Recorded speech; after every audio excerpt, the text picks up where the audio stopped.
guys! Welcome to my channel.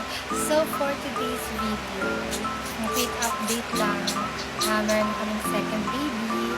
Tapos, isi-share ko yung mga ginagamit ko sa kanyang pampaligo.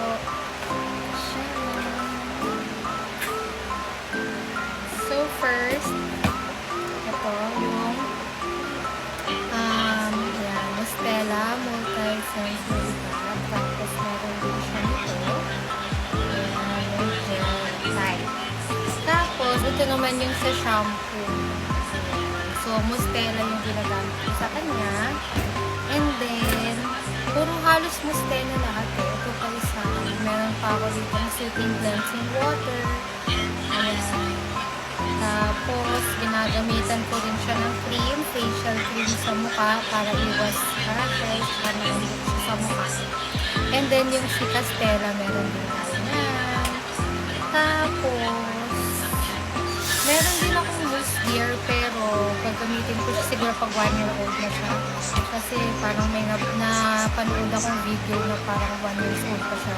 Pataas, recommend ko ba Tapos, meron din tayo mga oil. Like this one. Ito, yung kamay ni nanay. Bumili rin ako nito para medyo effective naman siya.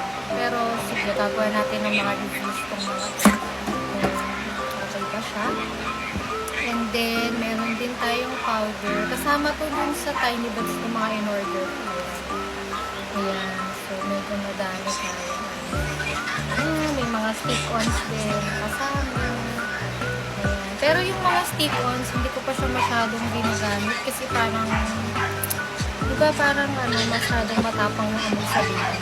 Alam ko, ako lang, basta yun, hindi ko lang siya masyadong ayan. Tapos meron pa sa bibig. Ito, ginagamit natin siya.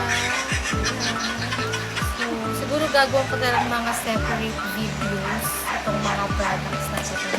Paano siya mga ginagamit. Ganyan. So, meron din tayong Manzanilla. And then, ito ba? Ito, yung supply niya. May supply din siya. Mousse gear. Daddy, you're done! Meron din tayo ito, in a rush. Tsaka after bite. Pag tinuturukan siya. Tapos, yun lang. May palang mga masishare ko ngayon. Meron din ako nito. Yun lang mga masishare ko pa ngayon. So, sa next videos na lang yung mga magkatay mga separate videos.